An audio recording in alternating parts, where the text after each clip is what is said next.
was one of the quotes really stuck with me in one of the letters you wrote to us on. He goes, pessimists find the suffering in opportunities and optimists find the opportunity in suffering. But I think the real addictive part to business is that once you break through that initial piece of I have enough that I can survive and I'm good, then it becomes a competitive game. This is the sport of business. Exactly. And this is where the competition, they're trying to beat people, to take new markets, to expand. Open up if you're a cash flow business, build cash flow, build reputation, build trust. If you're a fundraising business, go and fundraise, prove value, repeat, iterate, and implement a side of things. Like, you gotta do those steps first. You gotta start from the bottom on that, and then build yourself up, and then, okay, fun begins now. I have a business, I have a proposition, I have a team, nothing can stop me. Welcome back to episode 12 of Built from Scratch. With yours truly, Erik and Daragh. Another week, another episode. Okay, let's not forget this time. Let's introduce ourselves. I'm the one always reminding you. I bet you to it this week. A little bit. First time for everything, I suppose. Yeah. Beginner's luck and all that. Beginner's luck. Here, we're nearly in top 1% of published podcasts. I feel like I'm in the top 4% of these podcasts already. Just even showing up on that with 12 times already, you know. And I think you go to the gym once and you feel like in the best 1% of gym goers as well. Fucking, I'm lucky enough to go to the gym, I suppose, you know. Some people, you know, we have a job to do and all that, you know. Yeah. Do you want to introduce yourself, Erik? I suppose, why not? Let me take this opportunity to introduce myself after all that, you know. My name is Erik. I'm 24 years old. I run an agency called Grafton Digital, and I'm also involved in Olive for Education. We're in both businesses. We're in digital transformation. One is B2B and one is in the education industry. That's what I've been up to. Very good. My name is Daragh. I co-founded the agency with Erik. I now have a company called Magnate, which is reduced the amount of time people spend in messaging, primarily for agencies. And we also have a car park together in Galway City. Sky Park. And we have this podcast together as well. We should do an exclusive discount for podcast listeners. Yeah, sure. Let's set that up. Could we do custom codes on it? Yeah. We can make everything happen. I'd say so. If you're looking to book with Sky Park, just send us an email, or what's our Instagram on Sky Park Galway, or Sky Park _ Galway. Something like that, yeah. Yeah, just find us on Instagram and hit us up, and we'll sort you out with a parking pass, best pricing on the market. Okay, there you go. You go. Anyways, today is Saturday. How's your week been? My week has been very interesting landscape in Ireland. We've had probably one of the most severe storms in the history of Ireland. I think the west got hit badly. Kerry, Cork, Limerick, all those areas got hit bad. Dublin, I was in Dublin there yesterday, and they were like, oh yeah, I just felt a bit of wind bashing on my windows. I've had no power since last Thursday. No power, no water, no phone signals. So it's been an interesting couple of days since we've last checked in. I've had electricity and water the entire time. I know, but you're a posh townie, so you are.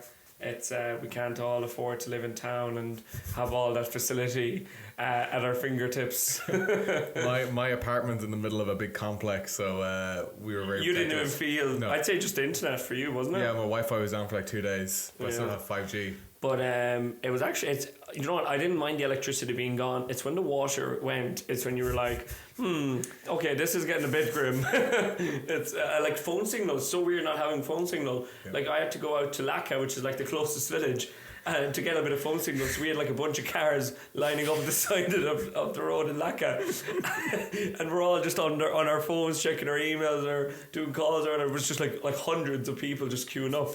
You know, it's interesting why Ireland, when there's a storm or when there was like the COVID outbreak, the biggest things that sell in shops, bread, right, water. There's the amount of sparkling waters left on. Everyone loves still water in Ireland. It's so funny. The amount of sparkling water left on the shelves. Toilet paper is a priority and a must. And this time gas. You know, little camping gas packs and the big gas. There was no gas anywhere in the country. Now the funniest thing is, if you had an electric car, you were goosed because your electric car was not able to charge, and also the charging stations were packed. So everyone was talking to, they were like, oh, I can't go to work today because I've no electric car is offline and all that stuff. So it's just crazy. Yeah, it is. So diesel and petrol are still the good old go-tos when there is an old storm, I suppose. Yeah. Very, very unusual situation though. Like, what was that was the worst storm in Irish history. Worst storm in Irish history, but I think our infrastructure was just like blown over. It doesn't matter what was coming. We just got like loads of little storms over the last few months, and it just kept getting worse and worse and worse. And we've always lost power, but we've never lost power for this long. I think everyone was like a little bit like that's like been a week of outages, and like it's only kind of coming back. And then also like a few days ago there was kind of a chemical outbreak near one of our schools. It was also like pretty like weird of like schools evacuating and all that situation that's happened. It was in the news. RT Clare Galway is now famous. Not for good reasons. Not for good reasons, unfortunately this time. But it's been a weird like 10, 15 days. It's just been weird. I was in London. In last podcast I was preparing for London that time. And we flew to London, got the text message on, Ireland is basically locking down for the storm, and then blink and now we're here one week later. So it's been pretty intense, but look, we were lucky enough we were able to continue operating, to be honest. So our office here in Galway wasn't impacted. It was more like customers and schools and our, I suppose, people that provide services to us that were like our accountant firm was offline, still offline. There's no internet there. It's just been like, Yeah. So, but I think everyone was just trying to do their best on it. So, look, it's one of those things. What about you? How's your week? Pretty good. Like, just been geared up. I knew I was like, I'm always seem to be the dramatic. I always seem to encounter drama. Let the audience dictate. This is a dramatic one.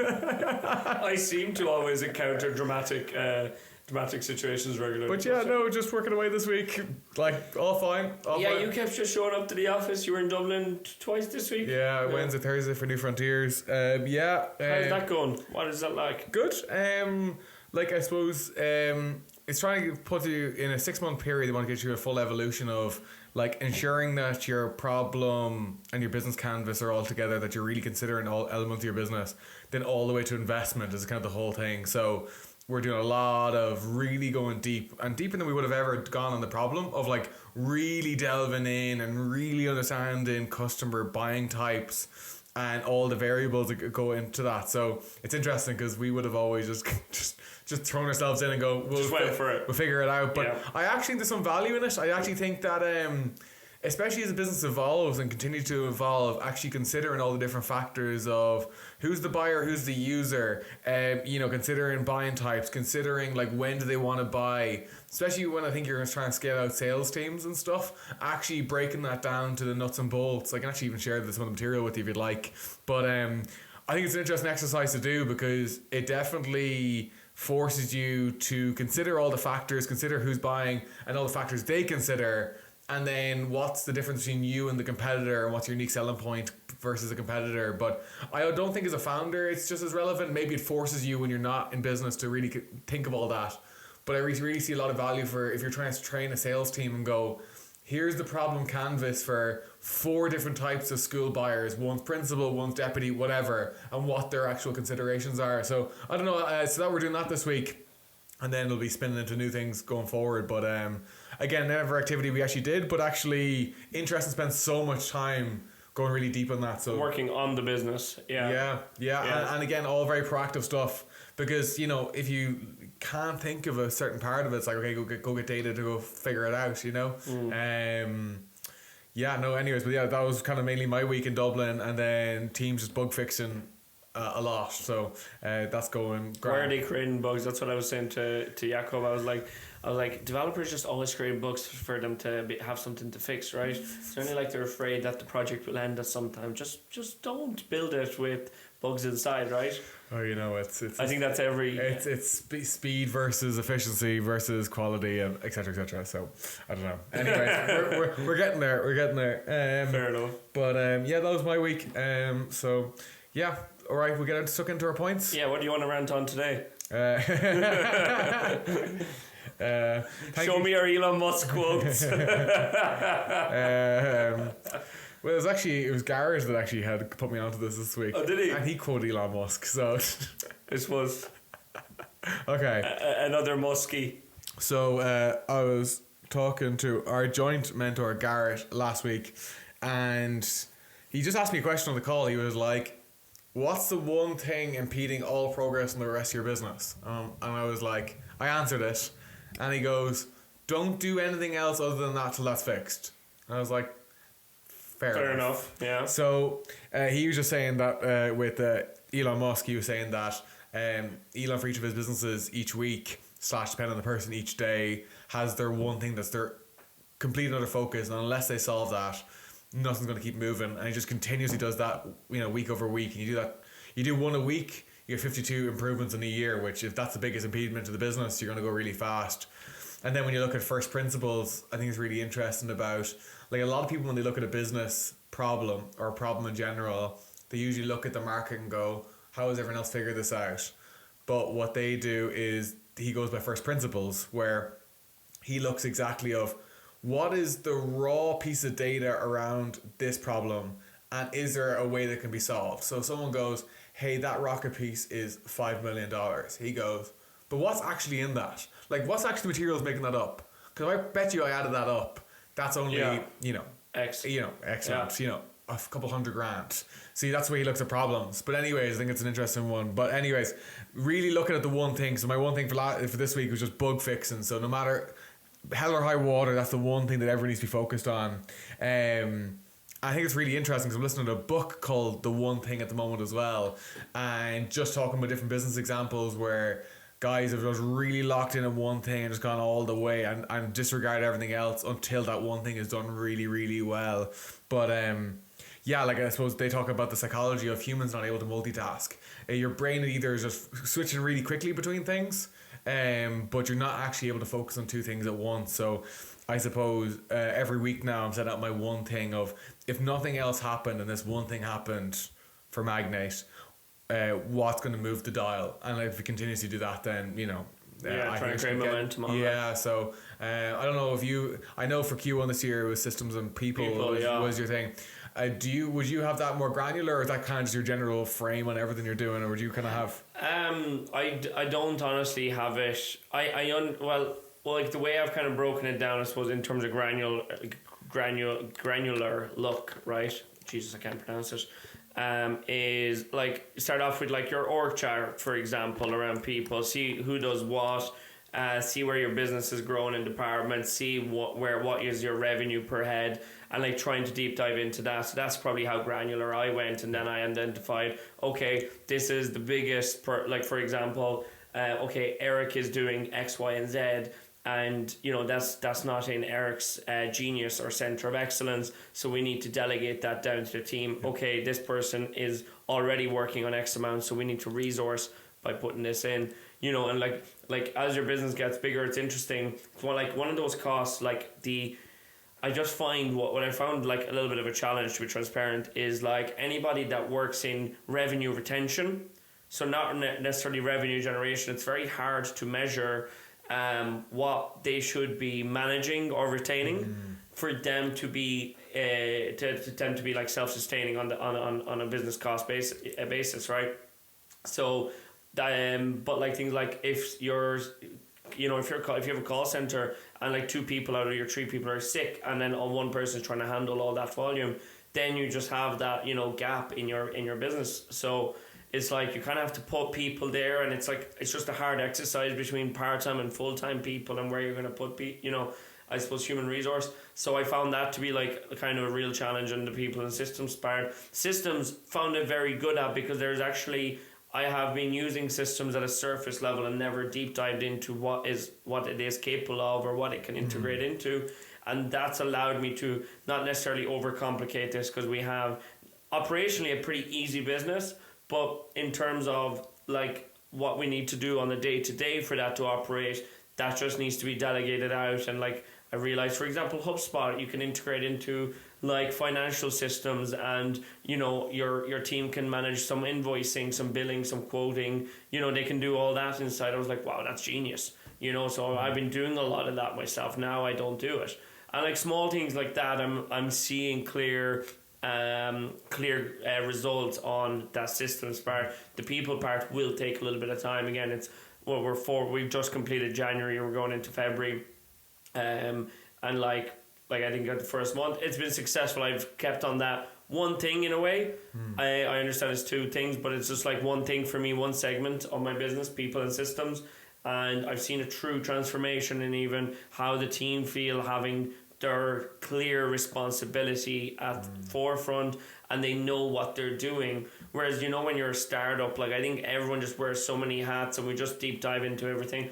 And like I never thought like I'll be okay with someone saying, oh, that's not my job.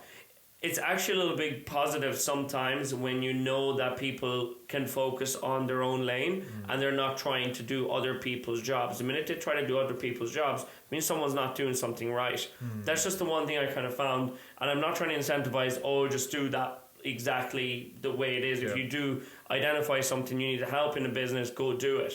You know, or never say no to, you know, your project manager or your boss or whatever. But just, I suppose, if people can focus their own lane in each department, that means you have resourced correctly.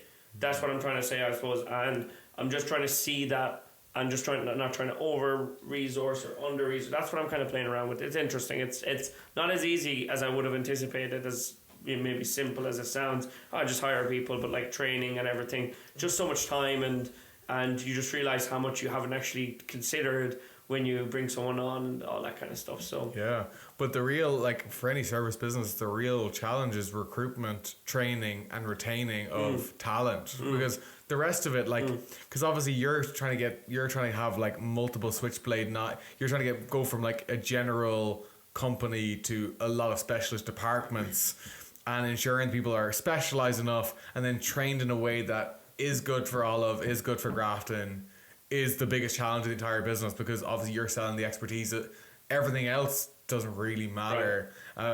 So that makes a lot of sense that, you know, that's definitely difficult, is actually getting the people, because, you know, especially for Grafton on the digitalization front, of if you're not sending a person into that company that is as impressive as you sold it, you're gone. That contract gets cut. You really need to pull your weight regularly in service-based business. And there's like, you know, like one thing I realized as well is, like, let's say if one of your team members off sick or on holidays, like that can be taken very poorly from a customer side, because they're like, well, I'm still paying a retainer, I'm still in contract, and they don't like allocate any how should I say it, they don't really think in my shoes, for example, or like I'm like, well, we've gone over and beyond to be able to, or we've done extra work in a certain period to make up for this, you know. So it's like sometimes, you know, customers are I think a little bit thinking like, oh well, I need I just, because I'm paying for this agency service, I really need to get 24/7 365. I just like, I'm like, well, that's just not reality. And I'm not going to promise you that, because I can't deliver that, you know. So we've had one or two conversations last few weeks with customers who were a little bit thinking that we work for them very directly internally, and I'm like, we are at your service, but you have to consider also small gestures we do, and we're people as well. We're human. You know? I thought the interesting one I heard before is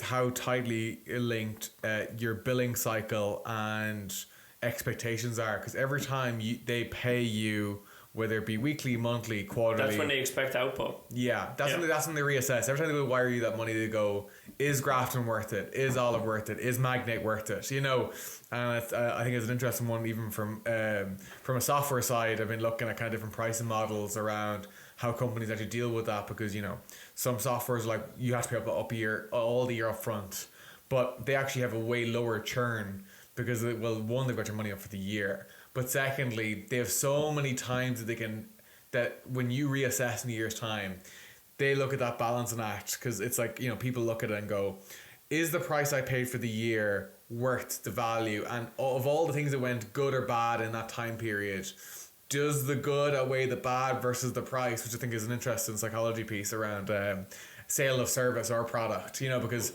that's when they get reassessed. And I think the longer you stretch that out, the payment cycle, the more likely you are, I think, to have enough wins to justify getting paid again. I don't know whether on the service-based business side it could be interesting about actually trying to drag that out, because you know when you're like every 4 weeks, that's a lot of wins every 4 weeks. Actually, get the retainer. Like our pricing is, if we're very like engaged with a customer, we bill weekly. Yeah. And then when it's like anything to do with like a service like hosting, maintenance, or something that is either quarterly or monthly, that is billed monthly. But I hear what you mean. I found with monthly billing, like in the service side, actually it's always a little bit like they kind of feel resented towards like paying one big chunk at the at the end of each month, whereas when it's weekly, feels a bit more adequate for like seeing 2-3 people work on your project, and they can see, you know, the progress and the thinking, and they can see that they are renting that real estate for your attention on the weekly basis. Because I'm trying to work with like a lower quantity on the weekly basis, obviously, but give out more quality. And like obviously digital transformation is something where you've got to be there every step of the way, regularly, and comfort, and also innovate continuously. So, and things can go wrong, will go wrong, but you just got to be always there for the customer if something has gone wrong. And I suppose that's what, you know, they really appreciate, and that's why I'm thinking maybe weekly billing should be for pretty much a lot of things, right? So I understand that like a software as a service, you can't really bill somebody weekly, but obviously like yearly seems to be you know, quite the goal there. Like I actually get very irritated personally as a customer if I have to pay for something up front for 12 months. But that's because my goal is to always preserve cash. Doesn't matter what it is, if it's a $10 subscription or a $1,000 subscription. I just always want to preserve cash, right? So I'm like, oh, why is the software company making me do this? You know, I kind of feel like they're pulling me teeth. But I understand from the other side why that psychology is there, you know. And sure, even with SkyPark, we had a customer pay us the entire year up front. Yearly, I actually find if they pay you yearly, you burn that cash so much faster. That's just the way I found it. Whereas maybe yours problematic. Maybe I'm just problematic. Maybe I'm the problem here. I'm the Sandman. Just like money just runs through my fingers. Cash flow business, baby. It is. So like I suppose where it just doesn't matter what it is. If you create something really valuable, people will pay for it no matter what, right? So and that's the journey. No, and I think they're even discussing this week, and again, we're totally off point, but is deposits and prepayments and stuff as well, even for launching software. I think there's a lot of I've been looking at some examples, some really good examples of like really creating that demand and getting prepayments of like, hey, I want, you know, or even looking at, and it's actually one thing I meant to discuss with you about the car park, about like a pass for life, where people, when businesses launch, Amy was talking about a business. Oh, like back in like the airlines used to give like that when Mark Cuban got that unlimited flights. I think it was like, what is it, like $100,000? Yeah, and for life. Yeah, like even I was even thinking, and there's a couple of businesses in Galway that actually did the same. But I was actually thinking for the car park maybe of like it could be actually something we actually do of like, hey, here's a couple lifetime passes for the next 9 years. That'd be interesting. And even as a PR piece as well. Is that something that I actually meant to bring up? That's interesting. You just want to make like I suppose the big thing there is it's just to make sure like a lot of businesses or people, like again I just think especially like the west of Ireland, like they don't like to spend a lot of money.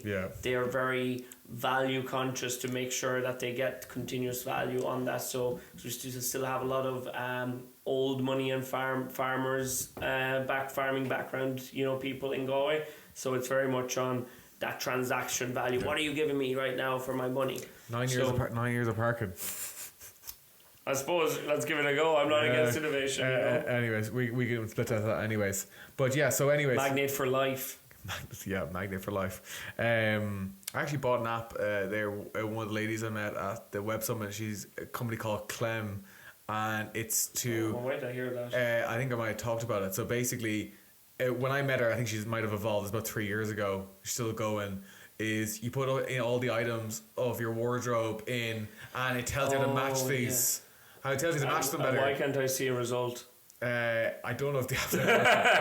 I don't know if the app's working. And then complement things you can buy to complement stuff in your wardrobe, how to match it. But She had a piece a while ago. I'm not gonna give out how much she put it up for, but it was like, if you buy the app now, you'll have it for life, no matter what happens. And I actually bought it. I did, yeah. Why aren't you using it? I actually must go back and open the app. I haven't opened it. Yeah, you really should. You really should. You actually got a compliment on my clothes a couple of days ago. A couple of days ago, you were dressed well. Okay. Yeah. See, look, you need to keep showing up every day. Okay. Anyways.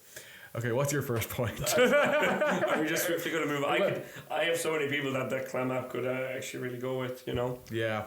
But anyway, sorry, and just to finalize my point actually before you start, is just, my new thing now going forward is like every week is like my one thing, and that by the Sunday to Sunday, my one thing that needs to go forward, and probably across like Magnet and Sky Park, of like what would move the dial now every week, because I think it's a good one to have documented for yourself and actually just keep a good frame every week, especially in startup, because you need to be like, obviously when the business is obviously larger and it's more stable, you don't probably need to just be on it. No, I get you, but there's a difference between building and scaling. Yeah, you know.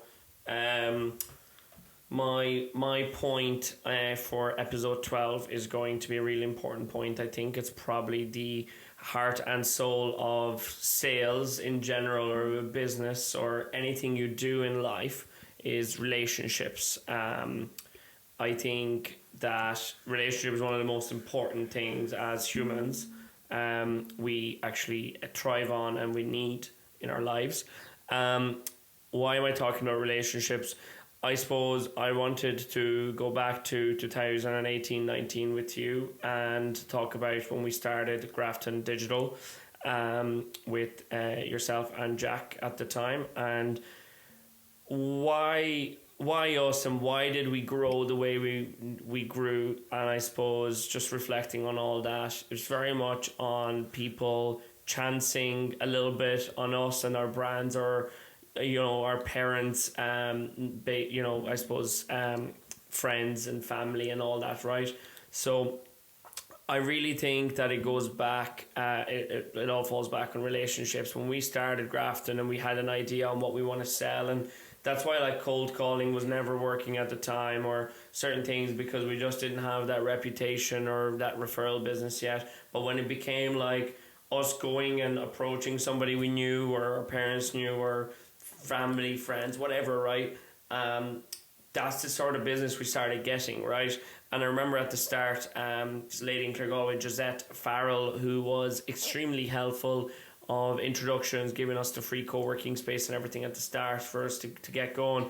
And she provided great coverage all the time, and she's still a huge supporter and fan from Claregalway. So, but I suppose that's the mentality we started building on, because like I think our first 100,000, when I reflect, was a really hard 100,000 to turn over, but it was also the lowest hanging fruit for us to, if you go back in time. And like when you're launching Magnate, it's going to be the first people I'm sure you've gone to was people you knew and had some rapport with, and then the next people you go with is referrals of them. So it's like for sales, when you're building up, like a lot of people are like, oh, how do I get customers, or how to just look around you and see what is the closest person to trying to fit into this persona.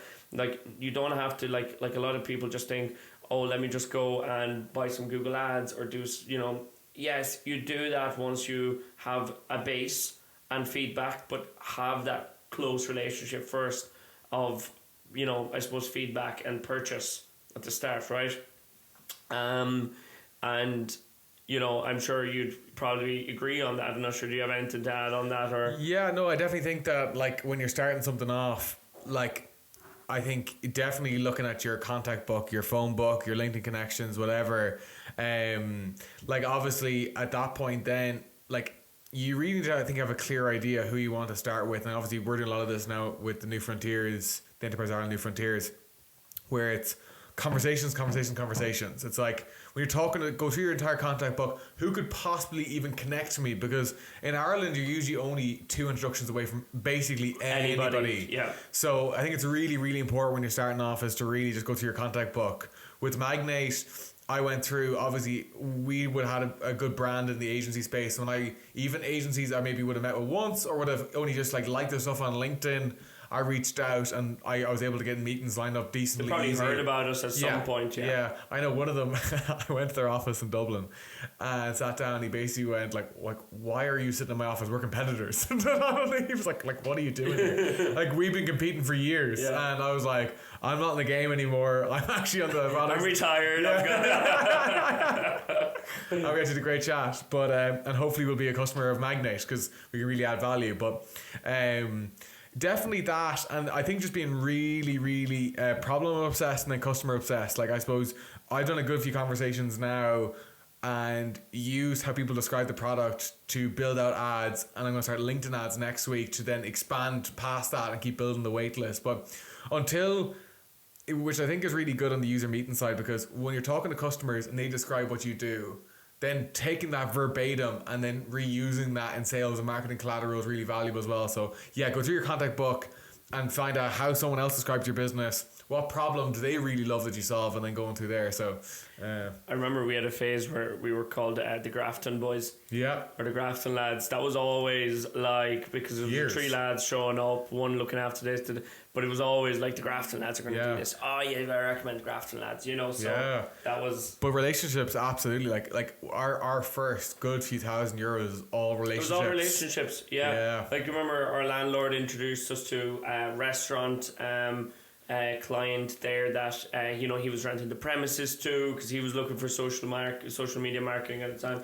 But it was all like okay, the landlord knows we're paying the bill, he knows how much we're paying for that. It's like, okay, there's trust built there, they're good tenants, and then suddenly you get that introduction. That's like, to create that's like a lot of patience. Like, a lot of people also expect like they go to an event and they expect instant business or instant interaction, and the reality is you only get business, like that overnight success is usually like 5 years behind that, or 10 years behind that, of you showing up every year to that conference, seeing the same faces. They see that you're still innovating and growing your client base, and that's when they really think, oh, maybe I should become a customer, or maybe they have something that I really need. And but that just takes so much patience, and I think that's where a lot of people fail, is they look for that win. And it just doesn't come overnight. No, and I think because I remember a couple of objections in the first even 2.5 years of Grafton was, I remember people saying to me over the phone going, I don't know if you'd be in business in 2 years' time. Like, why would I get you to host my website? Because my website might go down, and that's my business. I remember that being such an objection. Like, you just can't like, how do you overcome that and go like, I promise I'll be here in 12 months, but like, you've barely been in business 12 months, you don't know if you'll be here in business in 12 months again. And it speaks to your point around like you showing up year after year, month after month, like, even just, and I think that's why there's some value in posting on social media. And if you have a company and you have a newsletter, is actually posting that, because it's actually a sign of life. Exactly. That's like what it is like, okay, like, I'm an agency, if I start posting on social media about why websites are great, okay, people know why websites are great, but it's just those small regular postings is like, hey, we're still like trading, we're open for new business. And it's one of the things I think most business owners lack is their actual consistency on social media or brand. Like, big companies are boring online. Small companies have no time for it, and then some companies do a lot of it and they spend so much on it. But they probably, I'd always love to see the return on investment on that. Like, I haven't personally mastered the whole online advertising return on investment side of things for my own company. So it's always been like, oh my god, I can make so much money for other people online, but like, I've never been able to do it necessarily advertising my own brand. It's just funny how that like that works. So now I try to trust that to experts, and they're doing that outreach and some postings and doing all those smaller efforts. But I suppose it's just whatever your priority is on that. But like this week I had probably like a real surreal and like forefront experience on planting a seed on a relationship, and that coming through like a little bit over a year after I had a meeting with a supplier of ours, and we were looking to just make plans for the next 2 years around a few things. And I definitely walked into the room wanting to bite off more than I can chew, as usual, because I'm ambitious, wanting to grow the business, and I wasn't going too far with the conversation. There was a lot of objection, reasonable objection in the conversation, and I was like, okay. I tried to dig into where I could push this door in, right, and try to understand why they are objecting, giving me a little bit more room than I would like or I would deserve, right? And that, like, because, like, obviously they're looking at their business and they want to make sure that everything gets looked after, and, you know, when you take on such obligation of supplying and credit terms and all that, right? And I was like, okay, I know the person that's looking after this. So I called that person in front of them, and there was like 6 people in the room. I called that person in front of them, and I was just like, I'm going to shoot my shot here. And I put the guy on speaker, and I've never done business with this guy, but this guy looked after a lot of the finance security of this business. So as a third party, and it was just like, hey Eric, how are you doing? You know, it was just excellent conversation straight away. I was like, can I get this referral, please, right in front of these guys? Absolutely. And that's just golden seal of, like, I've had lunch and dinner with the guy multiple times, listened to him. He went to Boston. I tried to introduce him to a few people over there to do business with, and Jeremy looked after him with dinners and everything. And it was just that finally he could actually help me in that small moment just by saying yes. Mm-hmm. You know, and like that just opened a door for me.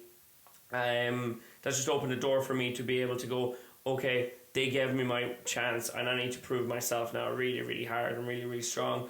But it's just those small things that really do matter in when you're building a relationship, is not expecting anything for that. It's not a transactional relationship. It's like the person that said yes to me on the phone, I want to know this guy, you know, for the next 10, 20 years, and I want to do business with him and continue having this relationship, because he can call me anytime his customers need something. So it's like we're like business, like he like refers me business and I refer him business, but just that trust.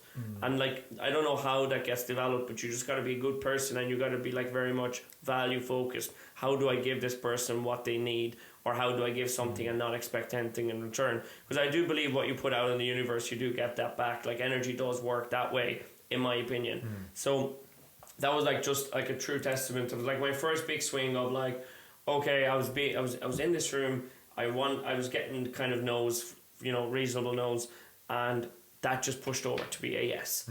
And that feels you with like, whew, okay, there was someone that's backed me on that day, let me keep going. Yeah. You know, I think you need that little bit of someone's backing you, or someone is putting their word behind you, and that kind of whole trust building is just so important, and rapport building.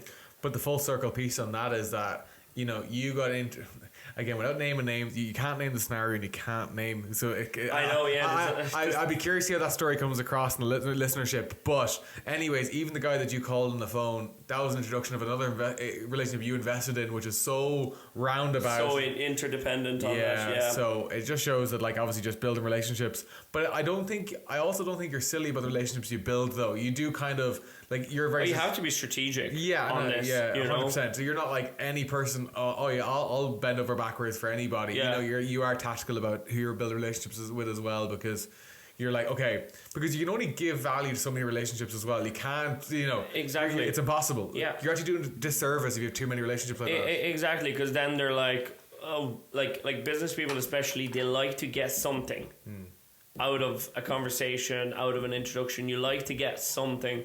And like the biggest thing in business is your reputation. And if you're continuously kind of all talk, no walk, it kind of rubs off on people. On, you know, over-promising, under-promising. Over-promising and under-delivering is one of the biggest fail points that I do see for anybody going out in business. Is like, it's okay to say yes to things and figure it out along the way. But you have to make a firm commitment yourself and get it done, you know, at all costs, at your loss, whatever it is, you get it done, to impress that other person and make them feel, you know, like that you do care. That is the biggest piece, I think, to any successful business going forward, is like people pay for results. People pay for, you know, the value side of things, you know. So that's my relationships kind of point. But like, to be fair to you, and like a lot of your successes come out of It's about relationships, but also over delivering for relationships. it's yeah, because like I think I'm a very service focused person, and like junior cert, my first job was I was a waiter in a kind of a hotel, a small enough hotel, but I was a waiter there, and learned to get tips. The minute I learned I can get tips for going above for everybody and understanding what like that particular family wanted, or it was like a birthday or it's a funeral, and caring and delivering, and when they see you sweat and they see you go around, like when you get your €20 or €50 of a tip just for a table. And like I remember going home, and one of the times my ex-boss said to me, he goes, Eric, your pockets are so full. Like I think like I had like €900 cash on me. It was like my busiest Sunday ever as a waiter. Like €900 cash on me, which is a lot for me. It was like 3 communions, 2 funerals. Like we bashed it out. It's like, are you taking from the till? Like, are you robbing the business? I'm like, no. I was like, I don't even know how to open the till. I didn't even have my swipe card for that. But I was like, they're all tips, and I showed him like it was like €2, €5 or whatever. It was like all like stacked up on me, but anyways, I suppose what I'm trying to say is that's when I learned that actually I'm a very good service person. I enjoy providing service for people, looking after people, or helping people get what they need or get to where they need to go. I was like, that is actually in my personality to provide and to go over and above. So that's I was able to use that to grow. I suppose in other areas as well. Yeah, it's a real interesting one. It's a real good one for getting your minimum wage jobs when you're younger. 100%. Like I was making €7.40 an hour. Now when so you're 16, like you're happy enough getting a few quid. But I remember like working like 2 days and you're getting like 100 quid. I was like, oh my god! Like buy new shoes, 80 quid. Like pair of Nike Air Forces, 80 quid. Like I was like bloody €20, barely enough for the bus to get home. So but when those tips, I was able to make more per hour suddenly all of a sudden, and that's why I think sales is the same. And I just see actually a lot of really good salespeople have had hospitality backgrounds or starting off in hospitality. So I think it was the best lesson I've ever learned. That's where I valued the euro, knowing how hard you have to work to get money at that point when you're sweating and you could go 12 hours without eating. Yes, at one point there I was able to do that. Yeah, that's where I really learned the value of things. Yeah. When you have to really, really I was like, wow, this is way more difficult than I thought. It's not pretty washing dishes for 7-8 hours in a back of a kitchen, and you're just getting plates thrown on you, and just like, oh my god, you get thrown into all sorts of areas in hospitality. I never thrived personally in the kitchen. I could never take the heat, as they say, but I was very good. I was a very good server, and I was a very good bartender at the time. And I actually really enjoyed it. I think there is I think in hospitality you can make real close relationships because you're all kind of in in the business together, but like you all sweat the same.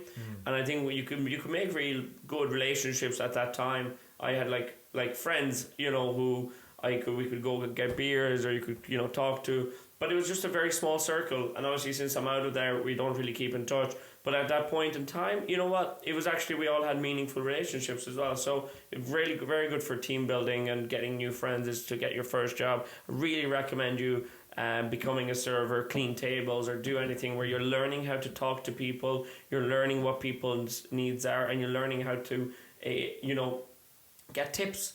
I just think that's great, so I just thought if I was a waiter in America, I'd make a lot of money. Yeah, no, tips are crazy over there. They're way bigger.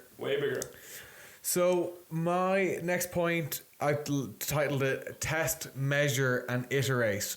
So I think being around a lot of startups at the moment, I feel like a lot of people have these quote unquote great ideas, but are so afraid to do that first test, push against it after that first euro.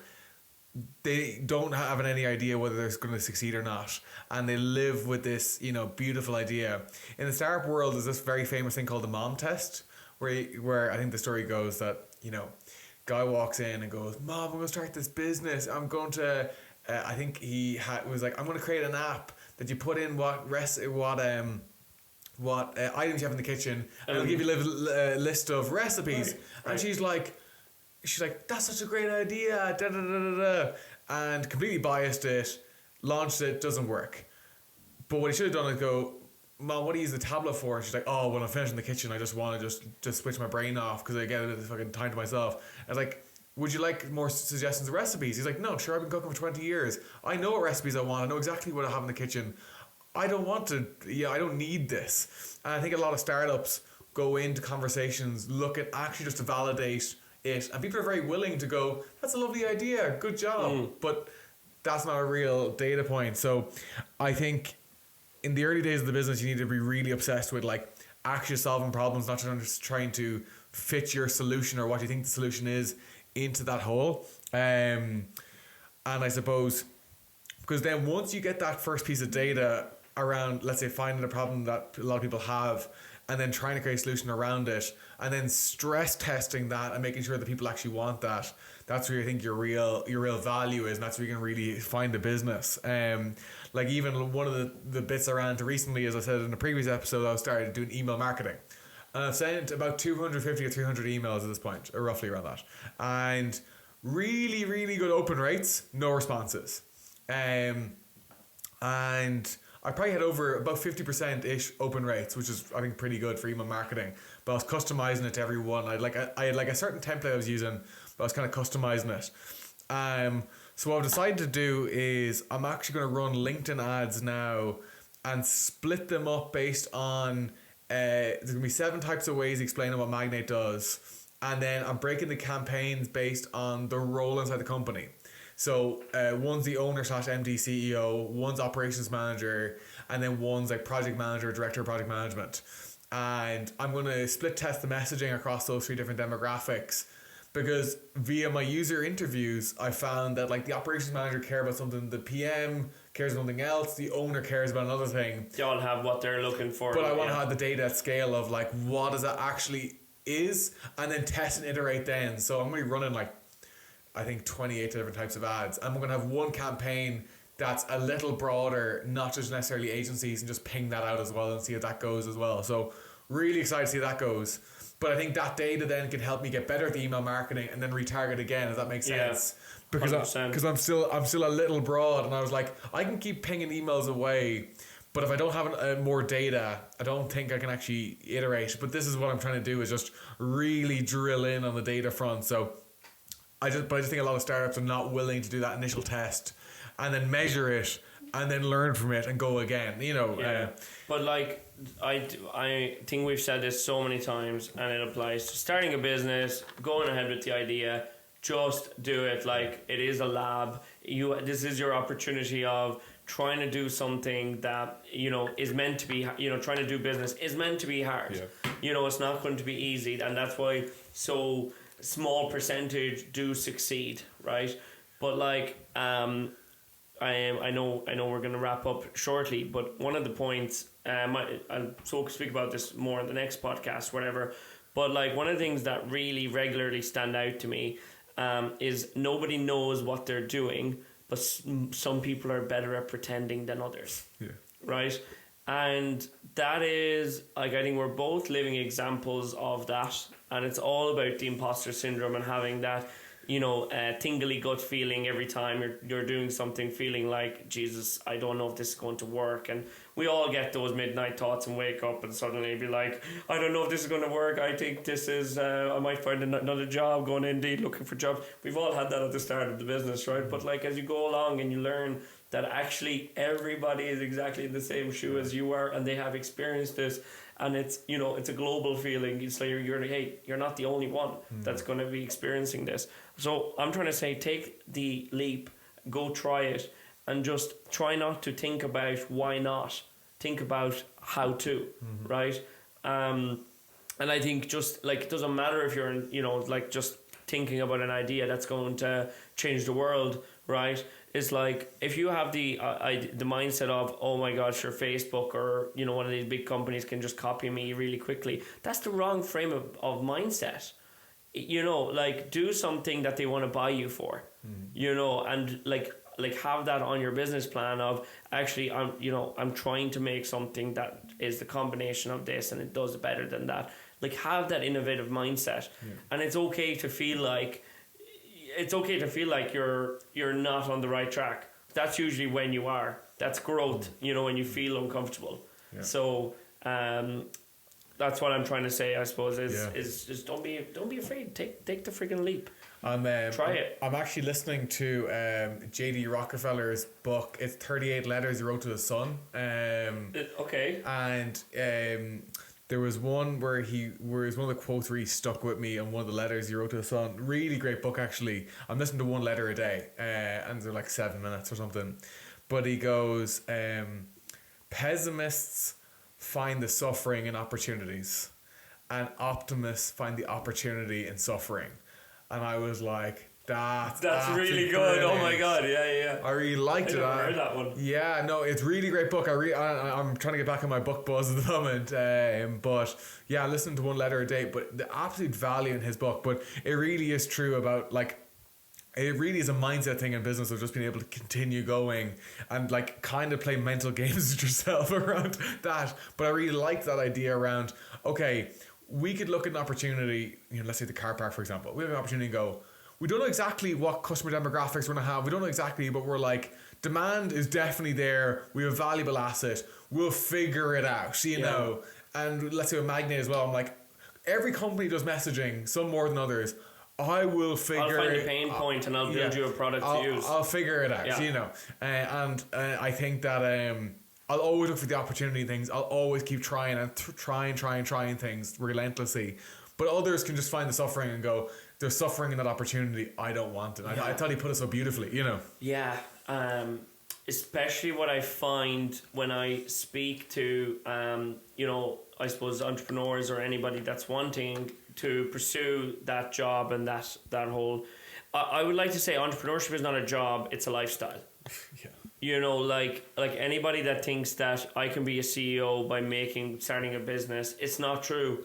Like a CEO's job and an entrepreneur's job is so different, and I'm still personally in the transition where I don't have a CEO, say for Grafton. I am the current CEO of Grafton, but actually I am more of a builder and innovator than a person that really leads day to day. I think we both are. We both are, and like you got to work so hard to create the people, put in the systems, have everything else figured out. Then you can kind of move on and have that high level input. That's when I really thrive, is when I can unlock a bigger aspect of an opportunity or a problem.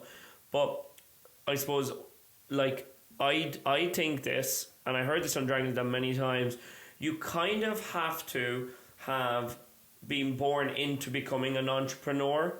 I'm not saying you can't learn it, but you have to have such discomfort, hunger, and resilience in your body, and that's probably from past experiences or people you really look up to and you're really trying to be motivated by to become a good entrepreneur.